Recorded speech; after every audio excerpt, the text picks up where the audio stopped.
the one thing that Mateo will do when he sees the burn ranch, he'll sigh and he'll cross himself. He's basically realizing that whoever owned that house is almost certainly dead. Yeah. So okay, that's what's happening.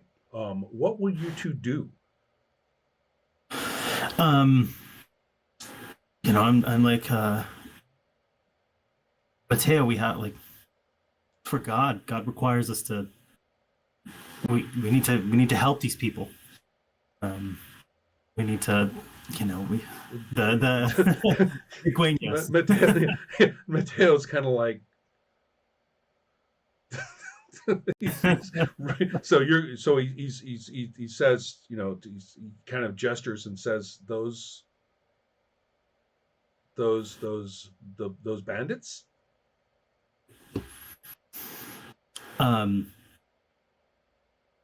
So I thought, are those? I thought those were the like, essentially the people my son was working No, with. no, Like the on people who are currently under fire from the army were actually the people who came and raided the ranch. Okay. Right. Okay. I see. Okay.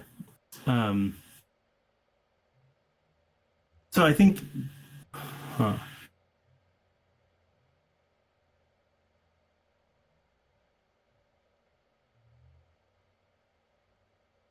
I think maybe I'm confused about the political situation then, at the moment. So the Mexican military Is is technically there to protect the settlers. right. And then Okay. these are militant diegueños who are raiding the settlers. So they are the Right. proper target of the Mexican military in Right. official terms. Right. Right. But the people that LVO has been sending messages for are the are diegueños, right? The Right. diegueño. They would have been defending this ranch and perhaps there were some of them there. Who knows? Yeah. I mean, um, Okay. Okay. Got it. yeah. I mean, Um, for a whiteboard. yeah. That makes sense now. Okay, I got that. No, that's clear in fine. my head. That's fine. It's okay. Um. Well, maybe we can try to, if these scouts are circling the place, try to get a hold of one of them and get a sense of what has gone on here and who how this started, and yeah. So try to stay away from the center of the conflict and ride out to one of these scouts. Like, we need to find out what's going on here, Mateo, before we can do anything. Okay, but I mean, these soldiers, they're not nice people. I mean, they're if they're getting paid for every scalp they bring in, ours will serve just as well as anyone else's. I kind of curse under my breath, and He's saying, look, there's people running around all over there. We have to find out whether it's our boys. We have to see if let's let's. I, he says, I don't see a choice. I think we have to go down and actually ride there and try to get and see if they're there at least. yes. We can't be caught by the soldiers, and we can't be caught by these diegueños. Right? I mean, Yeah. Okay. I think that's yeah. So I think that was originally what I was maybe saying, but I got two groups mixed up. I thought right. that the people at the So the people running around, I want to go see. Excellent. Yeah. Go help them. Yeah. Excellent. Yeah. So in that case, this is going to be a little bit of a dramatic, dangerous stuff to do, right? I mean, you're going to be riding into. Now, it's not machine gun fire. It's not even repeating rifle fire. So it's if you time that you can time the shots. I mean, Yeah. you guys are perfectly capable of understanding that, and the people who are trying to get out of there, they can too. You can also see the routes by which running people who are just trying to get out of there. You can also see the routes that they would probably take. you've had a pretty good look at the overall geography. Yeah. So the way I see it, you'll have to ride straight down and then circle about to try to intersect one of the routes of escape that some of these people Mhm. are taking. Um, and so at the moment, you won't be riding into the thick of whatever combat is going to finish out. Either the Right. defenders will be able to retreat out of there and get away, or they won't. Right. But the military is certainly going to take this area no matter what. Yeah. Yeah. Um, so that's your situation at the moment, and we'll get to you in just a moment. Okay, so back to the Malero Ranch. The question is, what do you want to accomplish? I mean, you want to talk to your family, right? You want to talk to your wife and the other people, or how do you want to do this? Um, Uh, do what? No, I was. Uh, oh, I was talking about, do you want to make a decision about the ranch or what you're going to do about oh, it, or oh, yeah, yeah. I mean, if you want to I just think. give it up to the Obispos, I mean, we're done here. Oh, no, no, no, So no. That, just checking. that we're not going. No, no, no.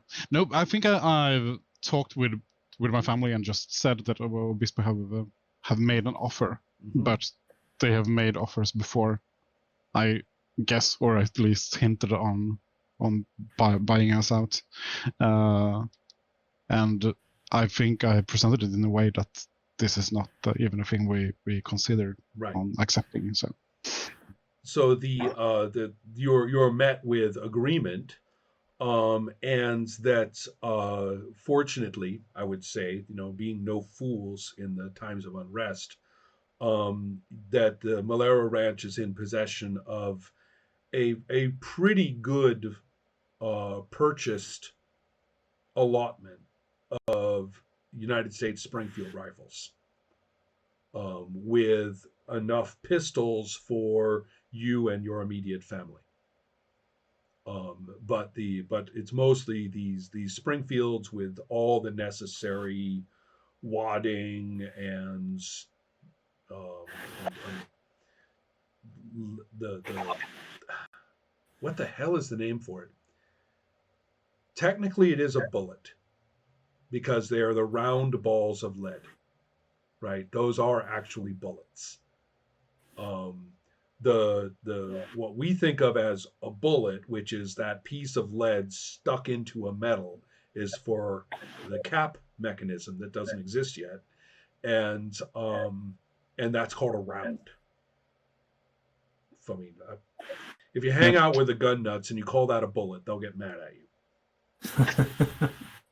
So, um, so the deal here is that therefore there's bags of bullets. I mean, I'm almost thinking like almost what you would think of as a bag of flour or a bag of horse feed. It's the same kind Yep. of bag, right? It's just full of bullets. And so powder stores and stuff like that, properly sealed and everything. You've got a nice pantry of armament.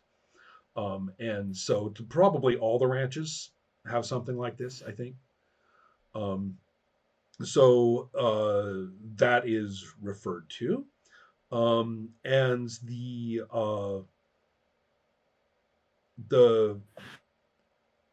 the idea of setting up some patrols, the idea of having extra, having someone armed available when they drive the cattle, stuff like that. Kind of just putting everybody on yellow alert. Is that the impression that I'm getting?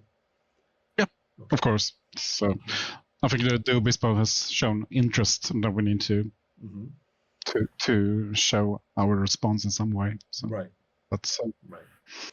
Excellent. And the other thing is that there's been the the family the information you have from the families that the ranch is associated with, including some of the ones who don't really live on the ranch but are associated with it in villages and stuff like that. They've all packed up and have moved in closer to the ranch. So there's more people living there than ordinarily. And that's because it's just not safe. And this isn't Yeah. because of the obispos. This is about the unrest in the countryside. And nobody ever talks about this openly, but you have developed kind of a sixth sense, or at least a perception of the movement of people, like when they pack up and like leave their village and come stay close to the ranch, or when everybody seems to relax and go off, through the countryside. It's kind of like these unspoken indicators of when a raid is coming or not, Yeah. right? And even the people doing it probably that aren't that is they're responsive but not really strategic. It's not like they had to have a council meeting to do it, right? Yep. So I'm trying to think, the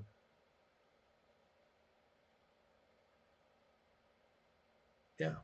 So therefore, the difficulty does not come from the obispos. The difficulty comes, in a given evening when a, a a a person at your ranch, comes running and says, Senor, there's trouble. It might be the obispos, we don't know, but there are riders coming, and it doesn't look friendly. So we've already heard shots. I get up, grab one of the Springfields, and sort of awaken a few others, and shake them awake, and we run along to meet So up. the way I see it may not have been the middle of the night. This is more like the evening. Oh, okay, yeah. So it's still it's getting dark, but it's a long, slow, lazy sunset. So it'll be light enough to function for a little while longer. Yep. But perhaps some of them will also, however, bring along lanterns and oil and stuff like that. Whale oil, incidentally, in the saddlebags. So they're not using them, but you've got lights to come Yep. back with if necessary. Yep. So okay, the horses are saddled. Everybody was ready, right? Because you had this conversation, and everybody's been on alert. And so you and six men, will go out on the horses. When you get out on the range, to use a phrase, the situation isn't quite as reported. The person perhaps had, the accuracy of the report coming in had been questionable. What you will see is that there is a lone rider, who is who's approaching very rapidly, and you're at the edge of your ranch areas now. So to the uneducated observer, you're in the middle of nowhere. So the only reason that this is still your land is because it's on a map. Other than that, it just looks like more of the area that's not your land. So but coming through one of these scrubby patches of oak is a rider who is just bolting toward you. The horse doesn't really seem to be very under control. I mean, it's really just bolting. I mean, it's not running well. It's not a controlled gallop. It's just a horse sprint. And horses can't keep that up very long. So, but it does have a rider, and then emerging from avoiding the oaks, going around them, so riding a little more slowly and carefully. And at this moment, because of the rough terrain, they have to move at a trot. But once they hit the basin, the base of that hill, then they can open up. Now, this is really riding in the evening like this. I mean, the chance to break your horse's leg on one bad step, right, is real.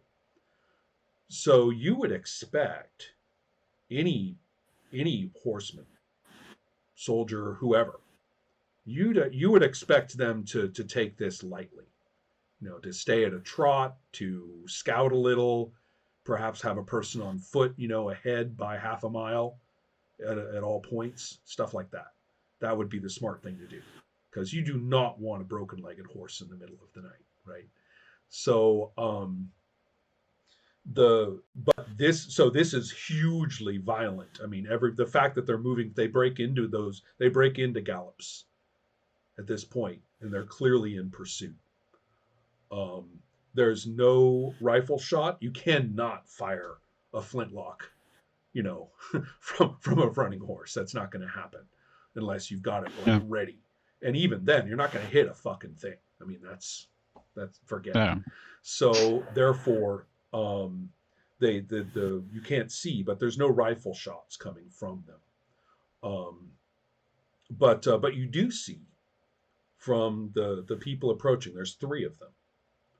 You do see them with one of them, a flare of flame. You can see it way down there. There's a quick flare of flame. Somebody's priming a gun as they're riding, which is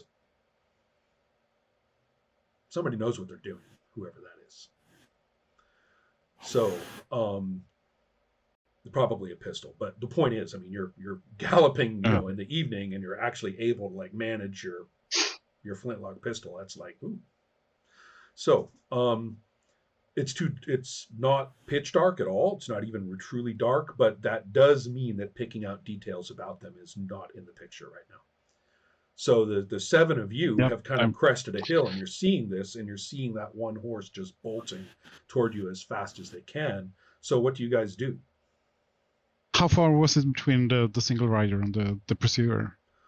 Well, that has lengthened because of the difference in speeds. Yeah. But given that the forward horse could, pitch over its face any second now, there's no guarantee of what could happen. Okay. Well, and it can't keep up the speed for long. It's gonna give out.